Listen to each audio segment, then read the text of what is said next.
화물차 운행뿐 아니라 우리 일상 전반을 불안하게 했던 요소수 대란이 일단 진정 국면에 들어가 있습니다. 정부는 비슷한 사태가 반복되는 걸 막기 위해서 일본 수출 규제 사태 이후 지정한 300여 개 관리 품목을 확대하기로 했습니다. 보도에 김상호 기자입니다. 물량 확보와 유통망 관리라는 정부의 투트랙 전략이 효과를 거두면서 요소수 대란은 일단 진정 국면입니다. 먼저 물량은 우리를 패닉 상태에 빠뜨린 중국 세관에 발목 잡힌 기존 계약분 18,000여 톤의 요소가 원래대로 수입되도록 외교로 풀었습니다. 호주 등으로부터 긴급히 받은 요소수 등까지 포함하면 최대 석 달간의 시간을 벌게 된 것입니다. 위반 시 강력한 처벌이 따르는 긴급 수급 조정 조치도 발동해서 유통망 개입에도 들어갔습니다.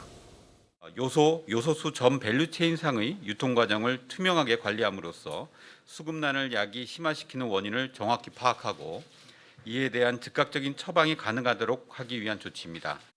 이번 조치는 천재지변 등으로 인한 경제 위기 때 수급을 통제하는 1976년에 제정된 물가안정법에 따른 것입니다.